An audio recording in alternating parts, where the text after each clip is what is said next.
ஸ்ரீ காளிமாதா ஜோதிடம் பிரபல ஜோதிடர் பண்டித் மகாராஜா. தொழில், கல்வி, வியாபாரம் மற்றும் மந்திர சூனிய பிரச்சனைகளுக்கு நிரந்தர தீர்வு. போன வருஷம் ஈஸ்டர் அட்டாக்கு முன்னுக்கு பிள்ளையார் உள்ள போறாரு. இந்த வருஷம் ஈஸ்டர் அட்டாக் முன்னுக்கு முக்கியமான சுரேஷ் சலே போறாரு. அசாத் மௌலானா சொன்னதும் உண்மையா ஆக போகிற மாதிரி தான் இருக்கு. எங்கள் ஒவ்வொருவர் மீதும் வழக்கு போட்டு மாட்ட வைக்க போறார்கள்.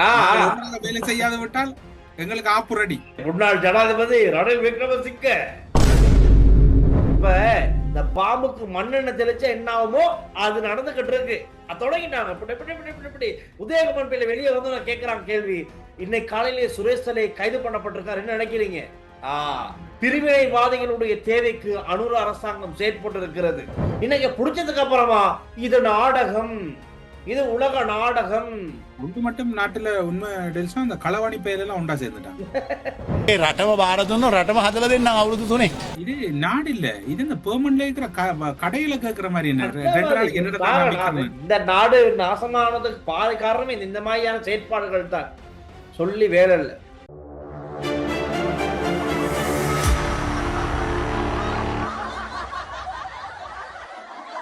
ரைனோ ரூஃபிங்கிடமிருந்து ரைனோ பிரீமியர் ரூஃபிங் தீர்வுகள். ஹலோ அண்ணா, வணக்கம். வணக்கம் மேடம். சும்மா வணக்கம் சொல்லிட்டு இருக்கிற நேரம் எவ்வளவு வேலை கிடக்குது மனுஷனுக்கு. சும்மா நீங்க விளையாடி ஒரே பரபரப்பா இருக்கா? நேத்து நாட்டு நடப்புல அப்படி சின்னதா கொளுத்தி போட்டீங்க. நான் திரும்பவும் சொல்றேன் டெல்சான், சில விடயங்களை வெளிப்படையா பேச இயலாது. டெல்சான், உங்களுக்கு நேற்று முறையுடைய நலிந்த ஜெயதிச சொன்னவர் உயிர்த்த ஞாயிறு தாக்குதலோட தொடர்பானவர்கள் கைது செய்யப்படுவார்கள், விசாரணைகள் இடம்பெற்று வருது, ஆனா உயிர்த்த ஞாயிறுக்கு முதல் நடக்குமான்னு தெரியான்னு சொன்னவர். நான் என்ன சொன்ன ஒரு கரெக்ஷன் டெல்சான், அப்படி இல்ல, அவர் அவரோட பொசிஷன்ல இருந்து அதை சொல்லி இருக்கிறார். ஆனால் நடக்கும். உங்களுக்கு என்ன சொன்ன? நடக்கும். கான்பிடென்டா சொன்னா நிறைய சில இடம் என்ன சொல்ல, சிலத முழுமையா சொல்லலாம். இப்படித்தானே இப்ப அவருக்கு ஒரு பொறுப்பு இருக்கு. அவர் சொல்லக்கூடாது. அவர் சொல்ல டிஜே எங்க சொல்லி விட்டீங்க, அத்தனை பிரச்சனை. நானும் சொல்லல வருமென்று தான் சொன்னேன். ஒன்றும் சொல்லல நான். இப்ப நாங்க என்ன சொன்னால், ஒரு விசாரணை முன்கொண்டு சென்று குற்றவாளிகள் தண்டிக்கப்படணும். விளங்குதா? அது என்னடா, நாடு வந்து சுமூகமா இருக்கணும். எங்களுக்கு கருத்து வேறுபாடுகள் இருக்கலாம். யாழ்ப்பாணத்துல ஒரு பெரும் பண விரயம் ஒன்று நடந்திருக்குன்னு நாங்க நேற்று குற்றச்சாட்டுகளை முன் வச்சோம். அது கவர்மெண்ட்டுக்கு மீதும் பிள்ளைகள் இருந்தா குற்றச்சாட்டுகள் முன் வச்சோம். குற்றச்சாட்டுகளோடு தொடர்பானவர்கள் விசாரிக்கப்படணும், கைது செய்யப்படணும். உயிர்த்த ஞாயிறு தாக்குதல்ன்றது லேசா விட்டுட்டு போயிடல. அது பல பேர் எதிர்பார்த்திருக்க ஒரு வழக்கு விசாரணை. அதே மாதிரி சுரேஷ் சலை இன்னைக்கு நேத்து இல்ல, பல வருட காலமாவே இந்த ஈஸ்டர் அட்டாக்கு முன்பு இருந்தே அவர் மேல பல குற்றச்சாட்டுகள் இருந்துகிட்டு தான் இருக்கு. இல்லாமல்ல தர்கா நகர் கூட நாங்க நேற்று பேசியிருந்தோம். தர்கா நகர் ஏற்பட்ட அந்த விஷயத்துல இருந்தே அவர் குற்றச்சாட்டுகள் இருக்கு. இந்த நாட்டு நடப்ப மிக நெருக்கமாக பார்க்கக்கூடியவர்கள் உங்களுக்கு விளங்கிக் கொள்ளும். வெளிப்படையா சொல்லல என்றால் அரசு தரப்புட உத்தியோகபூர்வ தகவல் வரும் வரைக்கும் நான் காத்திருக்க வேண்டியிருக்குது. அதுவும் அதிகாலையில கைது செய்யப்பட்டிருக்கு. நாங்க நேற்று நள்ளிரவு சொன்னாங்க, அதிகாலையில கைது இடம்பெற்றிருக்கு. கூட்டி கழிச்சு பாருங்க, கணக்கு சரியா அடுத்ததுக்குள்ள வாங்க. இதுக்குள்ள நோண்டிட்டு இருக்காம அடுத்ததுக்குள்ள வாங்க. நீங்க அதான் வரும். என்னன்னா, இப்ப சுரேஷ் சலை மேல ஏன் இன்னமும் கை வைக்க முடியல? யாரும் ஏன் எக்ஸ்ட்ரா எடுக்கிறீங்க? இல்ல, கோட்டாபே வந்தோடனே இவரை வந்து பிரதானி ஆக்கிடுறாரு. அப்ப அப்படியெல்லாம் இருக்கும்போது இப்ப எங்கேயோ இது எல்லாமே கனெக்ட் ஆகுது. இப்படி பார்த்தா சேனல் 4க்கு அசாத் மௌலானா கொடுத்த ஸ்டேட்மெண்ட் இது எப்படி உண்மையாகிரும் போல அப்படிதான் தெரியுது. ஏன்னா பல பேர் இது வந்து இதுதான் நடந்திருக்கும் நம்பினாலும் பெரும்பாலானவர்கள் நம்பல. இது வந்து வேணும்னே அசாத் மௌலானா வெளிநாட்டுல பெர்மனண்டா இருக்கிறதுக்கான வசதிகளை பெறுவதற்காகத்தான் இந்த பொய்யை சொல்றாரு, காசை வாங்கிட்டு சொல்றாரு அப்படின்னு சொல்றாங்க பல பேர். ஆனா இன்னைக்கு இவரோட கைதோட அசாத் மௌலானா சொன்னதும் உண்மையா ஆக போகிற மாதிரி தான் இருக்கு. பட் இன்னைக்கு ஒரு ஊடக சந்திப்பு, அவசரமான ஒரு ஊடக சந்திப்பு போலீஸ் திணைக்களத்தில் இடம்பெற்றது. இப்படிதான் சுரேஷ் சலை கைது செய்யப்பட்டிருக்கார். அப்ப ஊடகவியலாளர்கள் தொடர்ந்து கேள்விகள் அடுத்தடுத்து கேட்கிறாங்க, எதுக்காக கைது பண்ணப்பட்டார், என்ன ரீசன், உங்களுக்கு தெரிஞ்சிருக்கத்தானே வேணும் அப்படின்னு. ஆனா போலீஸ்காரவங்களுக்கும் சரியாக சொல்லிக்க முடியல எதுக்காக கைது பண்ணப்பட்டாங்க. நார்மலா உயிர்த்த ஞாயிறு தாக்குதல் விசாரணையோட சம்பந்தப்பட்ட கைது தான் இது. அதுக்கு மேல எங்களுக்கு ஒரு டைம் வேணும். இன்னைக்கு காலையில தான் இந்த கைது நடந்திருக்கு. இது சம்பந்தமான விளக்கங்கள், அறிக்கைகள் கிடைக்கும் வரைக்கும் எங்களுக்கு எதுவும் சொல்ல முடியாதுன்னு கொஞ்சம் அப்படி இழுக்கிறாங்க. ஆனா சிஐடி வேலையை தொடங்கிட்டாங்க. ஸோ இனி அடுத்தடுத்த கட்டங்கள்ல விசாரணைகள் விரைவா நடக்கும். பார்க்கலாம், இன்னும் பல புதிய திருப்பங்களை பார்க்கலாம். ஆனா இன்னமும் சொல்லணும், போன வருஷம் ஈஸ்டர் அட்டாக்கு முன்னுக்கு பிள்ளையார் உள்ள போறாரு. இந்த வருஷம் ஈஸ்டர் அட்டாக் முன்னுக்கு முக்கியமான சுரேஷ் சலே போறாரு. இது இதோட முடியுமா இல்ல தொடருமாங்கிறதா எல்லாரோட கேள்வியாகவும் இருக்கு. பதில்கள் ஒவ்வொரு நாளும் உங்களுக்கு கிடைக்கும். தொடர்ந்து நாட்டு நடப்பை பாருங்கள். ஜிஜி உங்களோட என்னடா டெல்சான் உங்களோட இன்சைட் ப்ரோக்ராம். ஆமா, என்னடா மக்களை நீங்க ஒன்றை புரிஞ்சு கொள்ளணும். எங்கட எடிட்டர் எங்களுக்கு நாங்க கூட செய்து கொடுத்தாலும் அவன் வட்டி விடுறான், முடிச்சு குறுக்கால மறுக்கால வட்டி விடுறான். அதனால சில விடயங்களை முழுமையா பாக்குறேன்னா டெல்சாண்ட இன்சைட் எங்கட நாட்டு நடப்புல போய் உங்களுக்கு தேவையான அளவுக்கு வடிவாக்களுங்க. அந்த விடயம் மட்டும் பற்றி தான் இருக்கு. ஆனா ரெண்டு பேரும் ரெண்டு ஆங்கிள் ஒரு விஷயத்தை செய்திருப்பார். அவர் கட்டாயமா கொழும்பு தகவல்களை செய்திருப்பார், நான் புலனாய் தகவல்களை செய்திருப்பேன்.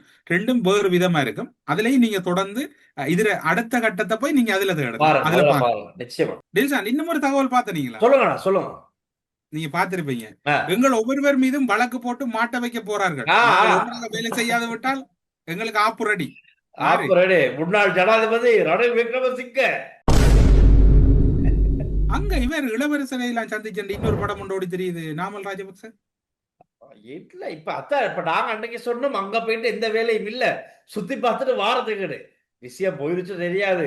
ஆள் ஏதோ பிளான் பண்ணி அங்கங்க 2-3 சந்திப்புகளை போட்டுட்டு பாதுகாப்போட இப்ப நடந்து வராரு. 2 அதிகாரிகளை பாதுகாப்புக்கு போட்டிருக்காங்க, ஒரு ஆணும் பெண்ணும். அவங்க 2 பேரும் பாதுகாப்புக்கு போறாங்க. அப்படியெல்லாம் இருக்கு. ஆனா இன்னொன்னு விஷயம் சொல்றேன், ரணில் சொன்னாரு தானே, இப்ப நாங்கெல்லாம் ஒன்னா சேர வேண்டிய டைம் வந்துருச்சு, காலம் வந்துருச்சு. எங்க எல்லாரும் மேலேயும் வழக்க போட்டு ஒரு பகையை செய்ய போகுது, ஒரு பழிவாங்கலை செய்யறதுக்கு இந்த அரசாங்கம் தயாராகுது, நாங்க ஒன்றுபடணும்னு சொன்னாரா? இந்த மீட்டிங்கை முடிச்சுட்டு வெளியே வந்திருக்காரு யார்? நம்ம உதயகம்மன் பிள்ளை. இப்ப இந்த பாம்புக்கு மண்ணெண்ணெய் தெளிச்சா என்ன ஆகுமோ அது நடந்துகிட்டு இருக்கு. தொடங்கிட்டாங்க. உதயகம்மன் பிள்ளை வெளியே வந்து நான் கேட்கிறான் கேள்வி, இன்னைக்கு காலையிலேயே சுரேஷ் சலே கைது பண்ணப்பட்டிருக்காரு, என்ன நினைக்கிறீங்க? அதே டிராமா என்ன? பிரிவினைவாதிகளுடைய தேவைக்கு அனுர அரசாங்கம் செயற்பட்டு இருக்கிறது. எல்டிடிஏ ஒழிக்கிறதுக்கு, அந்த அவங்களுடைய புலனாய்வு துறையை ஒழிக்கிறதுக்கு சுரேஷ் சலே எவ்வளவு பாடுபட்டது தெரியுமா? அந்த மாதிரியான ஒருவரை பிரிவினைவாதிகள் டயஸ்போராக்களுடைய தேவைக்கு இன்னைக்கு உள்ள தூக்கி வச்சுட்டாங்க. அது எத்தனை தடவைப்பா இந்த கதையை சொல்லுவீங்க? எதுக்கு தான் இணைக்கணும்னு இல்ல. அதை மட்டும் இல்ல, தேசிய பாதுகாப்புக்கு ஆலோசனை வேணா தண்ணி சொல்லிக்க அப்பா. ஆனா பாருங்க, உங்க தகவல் வரும் நினைக்கிறேன். உதயகம்மன் அடிக்கடி சிஐடி பக்கம் போயிட்டு வந்தாப்புல, பிள்ளையாட சந்திச்சுட்டு வாரு. முதலாவது தடவை போகும்போது ரணில் மாத்தியா உதயகம்மன் பிள்ளை கோல் எடுத்து பிள்ளையாண்ட கதைக்கணும்னு சொன்ன கதையும் இருக்கு. சோ எல்லாம் எங்கேயோ வந்து ஒரு முடிச்சு படும் மாதிரி தான் விளங்குது. எங்கள் ஒவ்வொருவர் மீதும் வழக்குகள் போட்டு மாட்ட வைக்க போறார்கள் என்று ரணில் சொன்னதை சொல்றீங்களா? அது இருக்கு. இப்ப இது பிள்ளையாரோட தொடர்பட்டது இருக்கு. இப்ப இன்னைக்கு வேற சுரேஷ் சலே கைது, எல்லாம் ஏதோ கேஸ் முன்னுக்கு இன்னும் கொஞ்சம் ஆக்ஷன், அதிரடி ஆக்ஷன் பார்க்கக்கூடியதா இருக்கும்னு நினைக்கிறேன். நாட்டுக்கு விடுதலை தந்த உத்தமர் வாங்க வாங்க மஹிந்தவின் கைகளை பிடித்து சொன்ன உங்களோட கூட்டாளி மிகுந்த சாது රට නිදහස් කරපු උත්තමයා සියලු දෙනා එක්කහුව කරගෙන කොච්චර මේ ස්තුති කරත් ඒක ස්තුති කරලා ඉවර කරන්න බෑ. ඉස්සර කිව්වේ යන්නම් එන්නම් කිව්වේ නෑනේ. එන්නම් කියන එක ඇති කරේ ඔබතුමා. ගිහිල්ලා එන්නම් කිව්වේ නෑනේ. යන්නම් විතරයි. ඔව් ප්‍රභාකරන් තමයි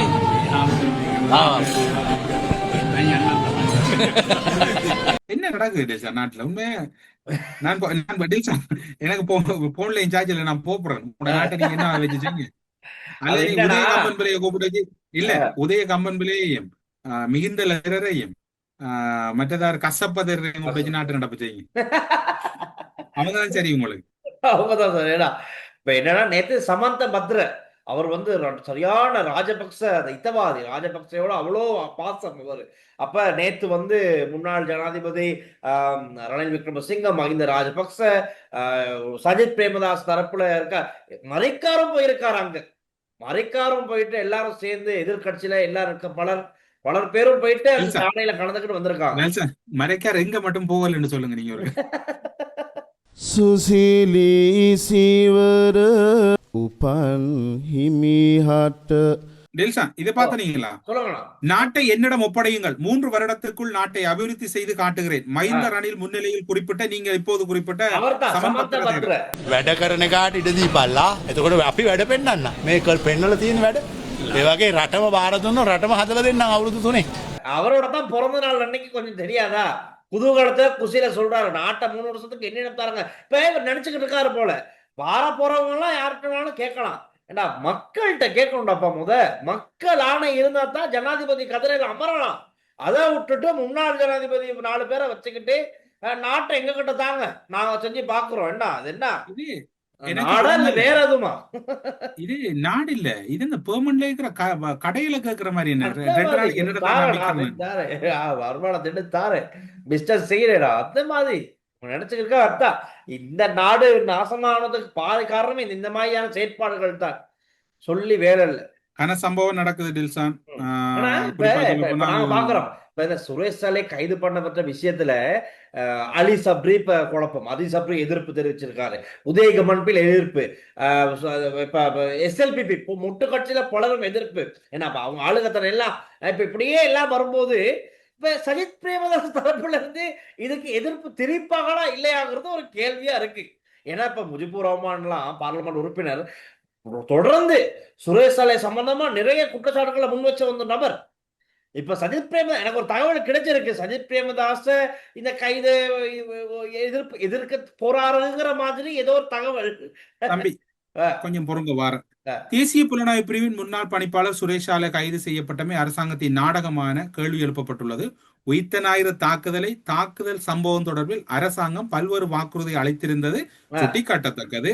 உயிர்த்த ஞாயிறு தாக்குதல் சம்பவம் தொடர்பிலான சூத்திரதாரியை அடையாளம் காண்பதற்காகவும் அவருக்கு எதிராக நடவடிக்கை எடுப்பதற்காக அரசாங்கம் வாக்குறுதி அளித்திருந்தது. எனினும் தற்போதைய அரசாங்கம் ஆட்சி பொறுப்பினை ஏற்று 1.5 வருடங்கள் கடந்துள்ள நிலையில் வாக்குறுதி நிறைவேற்றப்படவில்லை என ஐக்கிய மக்கள் சக்தியின் நாடாளுமன்ற உறுப்பினர் நளின் பண்டார குறிப்பிட்டார். சம்பவம் இடம்பெற்றது ஏப்ரல் 21ஆம் தேதி அண்மைக்கு நிலையில் புலனாய்வு பிரிவின் பணிப்பாளர் சுரேஷ் சாலை கைது செய்யப்பட்டுள்ளதாக சுட்டிக்காட்டினார். இது ஒரு நாடகம்.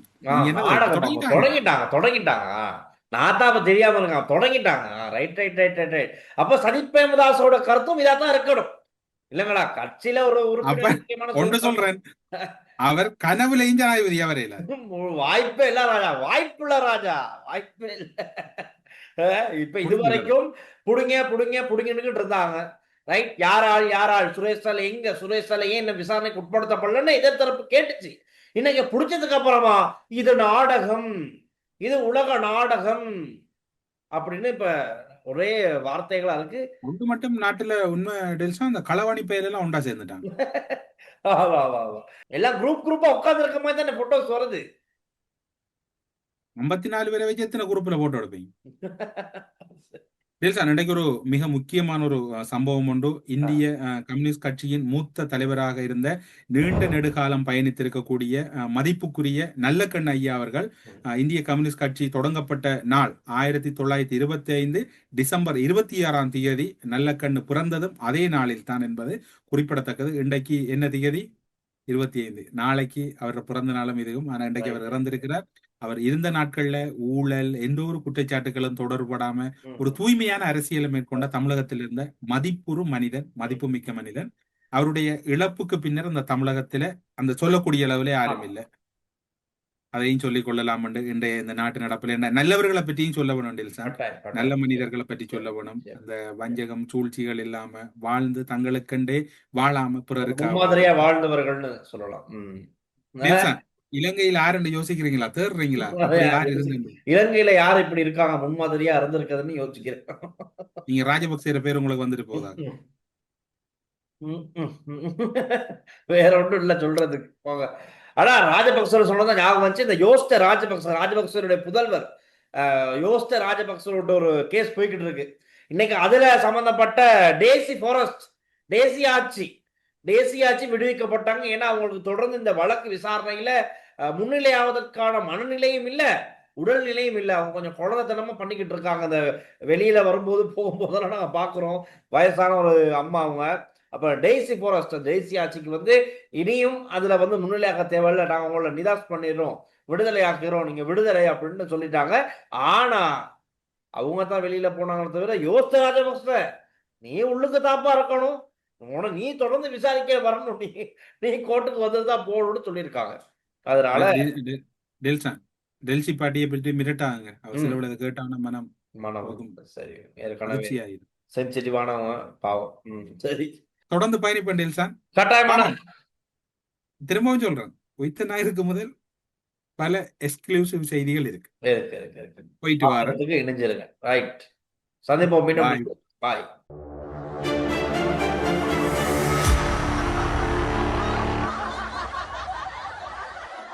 ஸ்ரீ காளிமாதா ஜோதிடம் பிரபல ஜோதிடர் பண்டித் மகாராஜா. தொழில், கல்வி, வியாபாரம் மற்றும் மந்திர சூனிய பிரச்சினைகளுக்கு நிரந்தர தீர்வு.